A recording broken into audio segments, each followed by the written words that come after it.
I'm Dr. Christy, and this is Climbing Fish Parenting, practical parenting strategies in 20 minutes or less. I'm a psychologist and behavior analyst, and I work with exhausted, overwhelmed parents who feel like they've tried everything and nothing works. If you're listening to this while folding the laundry, hiding in your car, or wishing bedtime would just end already, you're in the right place.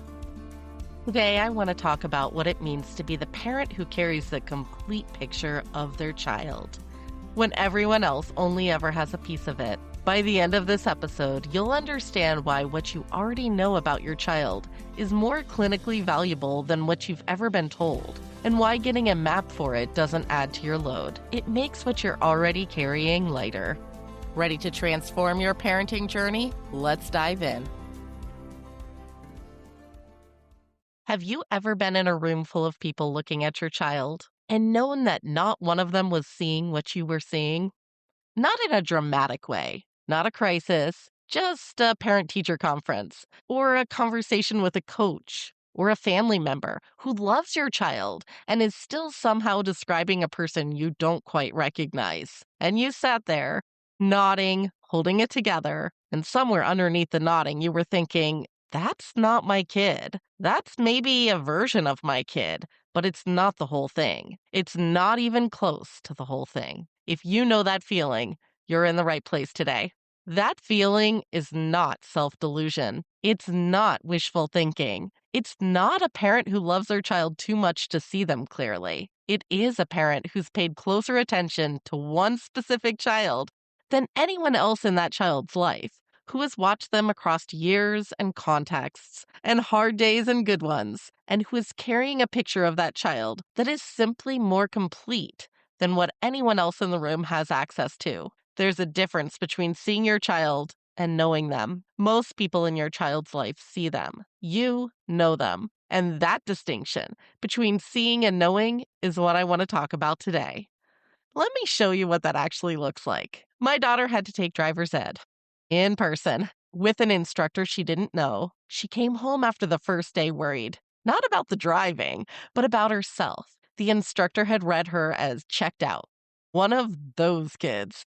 The ones who aren't taking it seriously, who can't be bothered to pay attention. He was starting to write her off. What he was missing, what he had no way of knowing, is that she was probably the student in that room taking the material most seriously. She's a rule follower. She cares deeply about doing things right, but her brain needs to move, to draw, to do something with her hands in order to actually process what she's hearing. Sitting still and looking attentive pulls resources away from the actual listening. For her brain, the choice is look focused or be focused. She was trying to do both. It wasn't working. And from the outside, it looked exactly like not caring. She had learned years earlier in a biology class with a teacher who understood that illustrative notes work for her. Drawings, visual representations, not traditional notes, hers. So I reminded her, use that. Draw. Don't perform attention. Just attend. She went back the next day and drew her way through driver's ed. By the time her driving hours were done, the instructor had become one of her loudest champions. On the day of her road test, when neither of our cars could be used, no accessible handbrake for the evaluator, he showed up with his driver's ed car. And the way he talked about her driving had nothing to do with professional obligation. The evaluator who had given her a hard time early on completely changed his read of her. She did her thing. And she passed. Nobody in that classroom on the first day knew what was actually happening. The instructor thought he had a checked-out kid. What he actually had was a child whose brain works differently, who needed one small adjustment to access everything she was fully capable of. I knew that, because I'm the one who carries the complete picture. And by the end, so did he. That's what happens when the picture finally gets through. When someone stops seeing the picture and starts seeing the whole thing. It changes how they show up for your child. And it changes how your child sees themselves. Now think about your version of that. The teacher who eventually came around. The coach who started out skeptical. The family member who finally got it. Or, and I know this one is harder, the person who never did.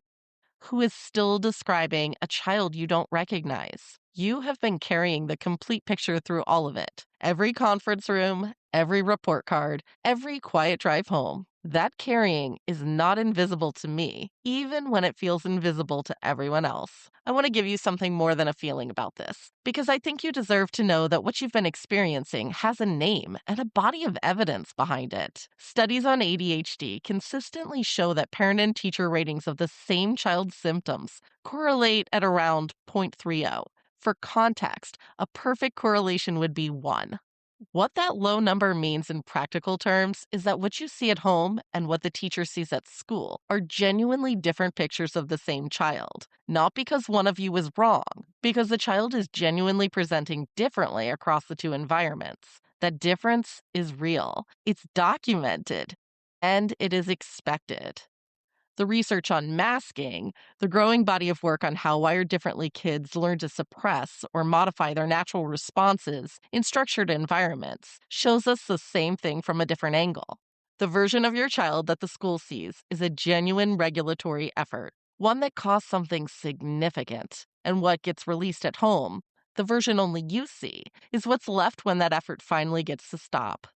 The disconnect between those two versions is not inconsistency. It is information. And the parent who's been watching both versions across years, across contexts, is the one who has the most complete information available. In comprehensive neuropsychological assessment, multi informant data is considered the gold standard, specifically because no single observer captures the complete picture. We collect information from teachers, from school records, from the child themselves, and from parents. And in the assessment literature, parent report is consistently recognized as providing the most ecologically valid long term picture of a child's functioning.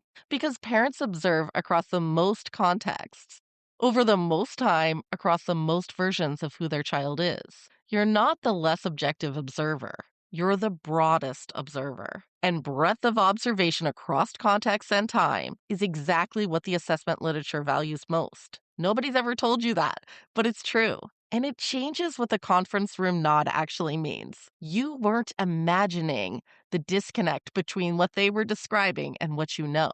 The gap, the disconnect, it's real. It's documented. And you have been tracking it carefully, consistently, across years, without anyone telling you that the tracking was the most valuable thing you could be doing.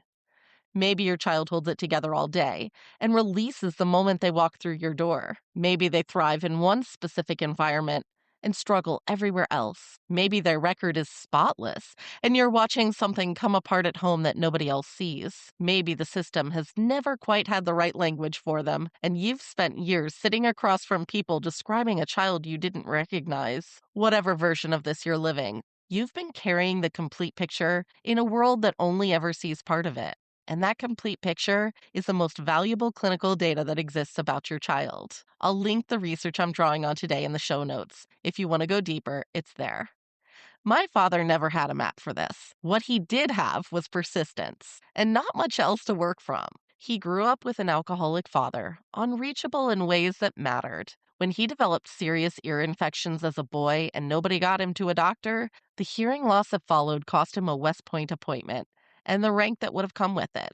The Army gave him another chance and then ordered him to sleep outside in the rain when he had pneumonia. His Army career ended with a year in a hospital recovering from the lung damage that followed. A man whose needs had been dismissed at home, whose needs were dismissed again by the institution he served, who kept going anyway. He raised his boys alone after his first wife left. He was older, much older than most of my friends' fathers when he had me.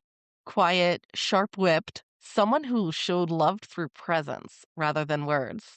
He doted on me completely. I was absolutely his little girl. But the deep emotional connection, the kind where you feel truly known, that was harder for him. His own father hadn't shown him how, so he showed up in the ways he knew how. My mother would often bridge the gap, creating the conditions for connection that he didn't always know how to build on his own. Every Christmas, we made gingerbread cookies together, my father and I.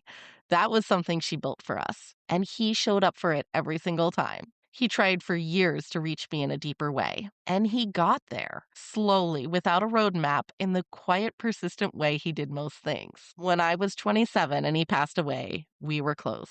What I know now is that he saw me. He always saw me. He just didn't always have the tools to show me he did in a way that I could feel. He was building without a map, the same way so many of the parents I work with are building, the same way maybe that you are. It doesn't matter what your childhood looked like. It doesn't matter whether you had someone show you how to do this or whether, like my father, you're figuring it out from scratch. A man who grew up with every reason not to know how to show up for a child showed up anyway because he was trying, because he kept coming back, because he saw his child even when he didn't yet have the language to show her that he did. That's who you are in this. You don't have to have had it modeled to build it. You just have to keep trying. Here's something I want to say directly to the part of you that just thought, I am already exhausted. I don't have bandwidth for one more thing on top of everything I'm already doing. I hear that. And I want to reframe it because I think the exhaustion you're feeling is partly a result of not having a map, not evidence that a map would make things harder. Right now, you're doing this without one, which means every new environment, every new teacher, every new phase requires you to figure it out from scratch. The driver's ed worked only because of the years of knowing her that got me there. And the next new environment will ask you to start over again. A map doesn't add to what you're carrying. It means you stop having to redraw it every time something changes. It means you can walk into a new environment before the crisis, before the crash, before the conference room nod, and read what your child is going to need there. Same work, significantly less exhausting, because you're not starting from scratch anymore. You're reading something that was always there.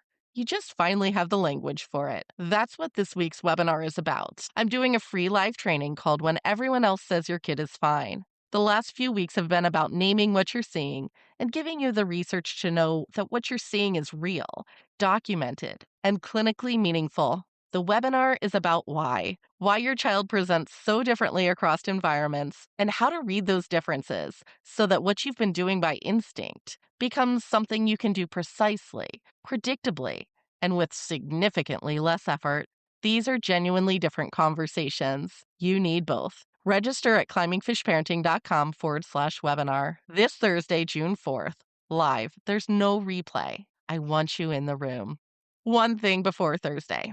Write down one moment where you were carrying the complete picture and nobody else in the room was. The parent-teacher conference, the drive home after an activity that didn't go the way the adults expected, the moment you watched your child hold it together somewhere and you were the only one counting what it cost them. Just write it down, because what you already know about your child, the years of paying attention, the picture you've been building without anyone handing you a roadmap, is the most valuable data you have. And Thursday is about learning to read it so that it works harder for you than it does right now. All right, that's it for today. My father built the tools without anyone showing him how, through an alcoholic father who dismissed his needs, through an institution that did the same, through years of quiet trying with a little girl he loved completely and didn't always know how to reach. He got there. We were close when he passed. You're building the tools too. In the driver's ed debrief, and the parent-teacher conference, and the car ride home. In every moment when you're the one carrying the complete picture through a world that only ever sees part of it. That picture is everything. It's the starting point for everything your child needs from you. And Thursday is about learning to read it. That strategy I just gave you, it's the whole climbing fish philosophy in action. There's a quote, "Everybody's a genius. But if you judge a fish by its ability to climb a tree, it will live its whole life believing it's stupid." Your kid isn't broken. Your parenting isn't broken. Sometimes we're just asking our fish to climb trees. That's what we fix here. I'm Dr. Christy, and I'll see you next week.